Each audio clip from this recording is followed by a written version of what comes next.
नमस्कार, जय Shri Ram. Welcome to channel of Janak Rawal. हमने सफलता के 7 कदम में 3 कदमों की बात की है, विजन, मिशन एंड वैल्यू। आज हम चौथे और 5वें कदम मतलब स्ट्रेटेजी और टैक्टिक्स के बारे में अपना जो विचार है आपके समक्ष रखने जा रहा हूँ। स्ट्रेटेजी के बारे में ऐसा कहा जाता है कि जिसकी स्ट्रेटेजी जितनी तगड़ी होती है उसी अकॉर्डिंग उसको आगे सफलता मिलती है। जीवन के भी उसी पहलू पे हमको ध्यान देना है। हमने कभी स्ट्रेटेजी बनाई नहीं होती अपना जीवन निर्वाह करने के लिए या जीवन जीने के लिए। यदि कोई हर रोज़ कमाता है और कोई पूछे कि आपने क्या स्ट्रेटेजी बनाई, कैसे किया, तो जीवन निर्वाह करने के लिए स्ट्रेटेजी की ज़रूरत नहीं है। बट हाँ, ये ज़रूर है कि जीवन में कुछ पाने के लिए अपने पास स्ट्रेटेजी होनी चाहिए। क्यों कि यदि आपको कुछ एक्स्ट्रा पाना है तो एक्स्ट्रा पाने के लिए उसको एक्स्ट्रा समय देना पड़ता है। जब एक्स्ट्रा समय आप दोगे तो उसका कुछ ना कुछ आप प्लानिंग करोगे। जब आप प्लानिंग करोगे, प्लानिंग करने के समय जो हम स्टेप लिखते हैं उसको बोलते हैं स्ट्रेटेजी।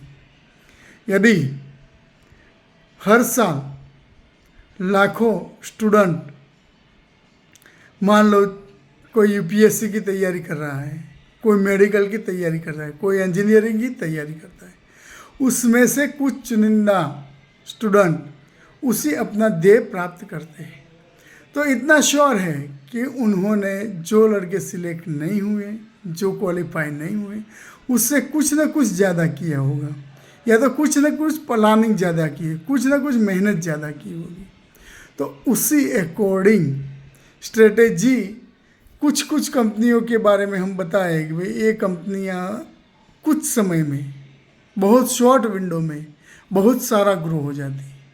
और ग्रो हो जाने का कारण होता है उसके पीछे रही हुई स्ट्रेटेजी। पर हाँ, इतना ज़रूर है, स्ट्रेटेजी तब तक सफलता नहीं प्राप्त कर सकती जब तक उसके टैक्टिक्स सही दिशा में नहीं जा रहा है। तो टैक्टिक्स कब आएंगे? टैक्टिक्स आपका रिएक्टिव अप्रोच है।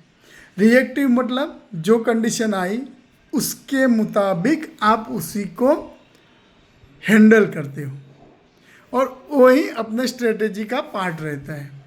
तो स्ट्रेटेजी में हम समझेंगे भाई 3 साल के बाद, यदि मान लो मैं स्टूडेंट हूँ तो मैंने गोल तय किया कि भाई 3 साल के बाद मैं 12th में इतने नंबर लाऊंगा और इतने आगे बढ़ूंगा।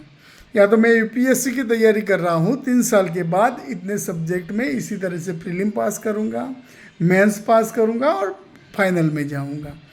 पर जो टाइम ड्यूरेशन का जो मैनेजमेंट रहता है उसे बोलते हैं स्ट्रेटेजी। स्ट्रेटेजी आप मान सकते हो कि एक प्लानिंग है, बट उसके साथ यदि अपना टैक्टिक्स सही दिशा में नहीं जा रहा है, मतलब एक्शन जो है वो सही दिशा में नहीं जा रहा है, तो स्ट्रेटेजी कभी सफल होती नहीं है। क्योंकि जब भी कंपटीशन होती है तो कोई एक जीतता है, एक हारता है।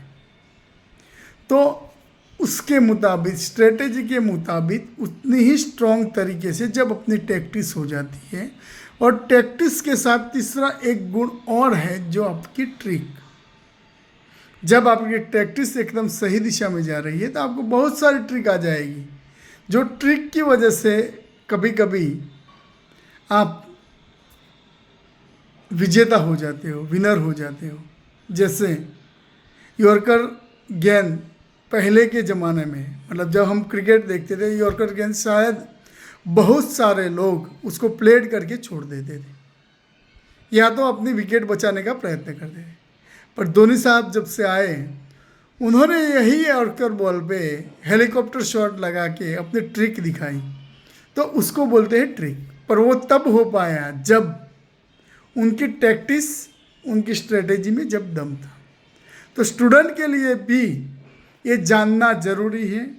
यदि कोई क्वेश्चन ऐसा आ जाए कि आपने बहुत पढ़ाई की है, आपने बहुत प्लानिंग के साथ पढ़ाई की है, आपकी टैक्टिक्स भी सही है, पर लास्ट में यदि ऐसी कोई गूगली जैसा क्वेश्चन आ गया कि भाई आपको पूछा जाए कि भाई टूरिज्म क्या है और टेररिज्म क्या है, तो कभी कभी क्या होता है ओवर कॉन्फिडेंस की वजह से या तो लेक ऑफ कंसंट्रेशन, या तो आपको ऐसा ही है नहीं ये टॉपिक तो मेरे को आता है, तब आप यही करते हो कि जो आपने देखा है उसको इग्नोर करके आप गलत दिशा में गलत पढ़ के उसका आंसर दे देते हो। वो तभी सही होगा जब आपकी स्ट्रेटेजी सही होगी। स्ट्रेटेजी के बहुत पार्ट हैं, ऑर्गेनाइजेशन लेवल पे स्ट्रेटेजी होती है, फंक्शनल लेवल पे स्ट्रेटेजी होती है, ऑपरेशनल लेवल पे स्ट्रेटेजी होती है, पर वो स्ट्रेटेजी का सपोर्ट जो है वो टैक्टिक्स में होता है। जीवन के अंदर पे अपनी स्ट्रेटेजी होनी चाहिए। अपना जब तक हम स्टूडेंट हैं, जैसे विजन और मिशन में जैसे थे वैसे ही स्ट्रेटेजी यदि हमने अपना ली अपने लाइफ में, मान लो 25 साल जो अपने हैं वो पढ़ाई करने के हैं, 50 तक का साल का जो है उसमें स्ट्रेटेजिकली हमको मूव करना पड़ता है कि 25 से 35 साल या तो 40 साल तक हम अपने अर्निंग पे पूरी कंसंट्रेशन करें, और 40 से 50 साल का दायका है उसमें हम 70% अर्निंग रखते हैं, 30% कुछ ऐसा काम करते हैं जिससे अपना कुछ ना कुछ ऐसा सोशल वर्क हो या तो सोशल एंगेजमेंट हो या तो कुछ एनलार्जमेंट हो। एनलार्जमेंट मतलब मैं जो हर रोज़ करता हूँ उससे ज़्यादा कुछ अलग करूँ, तो वही दिशा में हमको काम करना चाहिए।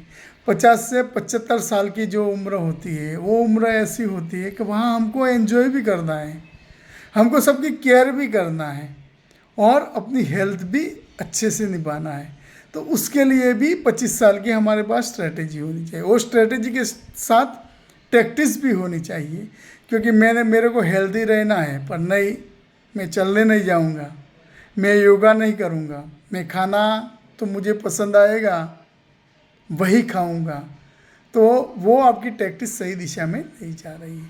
तो महत्वपूर्ण है आपकी स्ट्रेटेजी, स्ट्रेटेजी के साथ टैक्टिक्स जो आपका एक्शन प्लान है, जो करंट है स्ट्रेटेजी आपकी फ्यूचर है, और ट्रिक तभी आपके पास सही आएगी जब आपकी स्ट्रेटेजी और टैक्टिक्स पे पकड़ सही होगी। जय श्री राम। अपना समय देने के लिए बहुत बहुत धन्यवाद। यदि कुछ इस वीडियो को आपको पसंद आया हो तो लाइक शेयर सब्सक्राइब ज़रूर करना। आगे वाले टाइम में अभी 2 स्टेप बाकी हैं, उसके बाद हर नए वीडियो में कुछ नया टॉपिक लेके आपके सामने उपस्थित रहने का मैं प्रयास करूँगा। धन्यवाद। Thank you very much.